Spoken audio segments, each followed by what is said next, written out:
ఉంది. ఈనాటి విస్తృత స్థాయి సమావేశానికి విచ్చేసినటువంటి ముఖ్య అతిథులు, గౌరవనీయులు, పెద్దలు, మాజీ మంత్రివర్యులు పెద్దిరెడ్డి రామచంద్రారెడ్డి గారికి, జిల్లా అధ్యక్షులు పెద్దల ఎస్వి మోహన్ రెడ్డి గారికి, ఎమ్మెల్యే విరూపాక్ష గారికి, ఇన్ఛార్జి అబ్జర్వర్ గంగుల ప్రభాకర్ రెడ్డి గారికి, చాలామంది మాజీ ఎమ్మెల్యేలు, ఎమ్మెల్సీలు ఉన్నారు.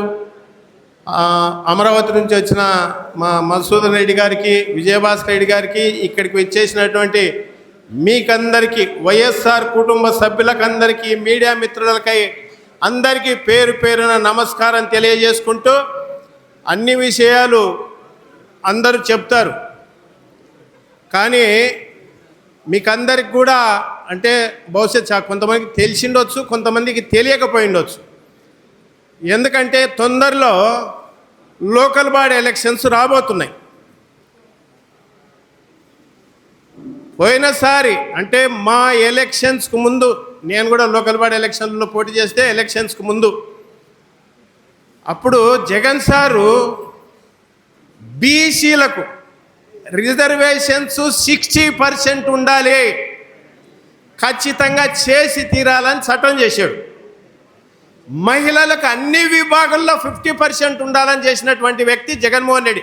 అంటే ఒక వ్యక్తి యొక్క చిత్తశుద్ధి, నిజాయితీ ఎలాగుంటుందో అని చెప్పడం కొరకే మీకు ఈ విషయం చెప్తున్నా, గుర్తు చేస్తున్నా.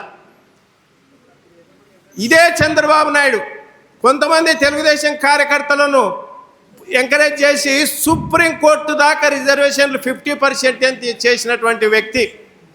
సుప్రీంకోర్టు ఆపింది 50% అని. కానీ మేమందరం ఇప్పుడు జిల్లా ప్రెసిడెంట్లుగా ఉన్నాం. జగన్ సార్ చెప్పిన విషయం ఏంటంటే బాగా గుర్తుపెట్టుకోండి, 50% అనేది కోర్టు ఇచ్చింది, మనం అమలు చేస్తాం 60%. ఖచ్చితంగా ఓసీలను చోట బీసీలను, ఎస్సీలను, ఎస్టీలను, మైనార్టీలను పెట్టండి అని చెప్పినటువంటి గొప్ప మహోన్నత వ్యక్తి జగన్మోహన్ రెడ్డి గారు అన్న సంగతి గుర్తుపెట్టుకోండి. ఇప్పుడు కూడా తెలంగాణలో అదే నడుస్తుంది. మళ్ళీ అక్కడ కూడా కోర్టు కేసు 50% వేసి 60%, 50% అన్నారు. కానీ జగన్మోహన్ రెడ్డి గారికి ఉన్నంత ధైర్యం ఏ దేశంలో ఎవరికి లేదన్న సంగతి కూడా మీకు తెలియజేస్తున్నా. 50% మహిళలు అన్నిట్లలో ఏ కేటగిరీ తీసుకున్నా, మార్కెట్ యార్డ్ చైర్మన్లు గతంలో ఎప్పుడన్నా ఉండేనా మహిళలకు? మున్సిపల్ చైర్మన్లు అయితే మా దగ్గర 52లో 28 కార్పొరేటర్లు మహిళలే.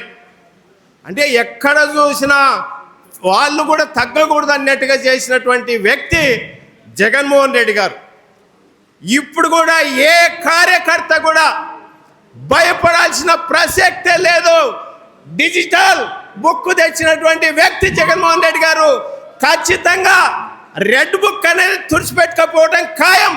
ఇప్పటికే ప్రజల్లోకి వెళ్ళిపోయింది.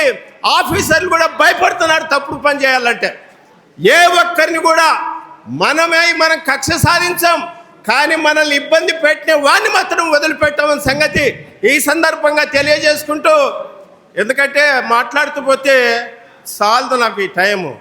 వీళ్ళేమో 2 నిమిషాలు, మళ్ళీ ఈసారి నెక్స్ట్ ఇస్తారో లేదో అన్నట్టుగా కష్టం. అందుకొరకే ముగిస్తున్నా. దయచేసి ఎవరేమనుకోద్దండి. నాకు ఇచ్చిన ఈ అవకాశానికి పేరు పేరున అందరికీ ధన్యవాదాలు తెలియజేస్తూ సెలవు తీసుకుంటున్నా. Thank you.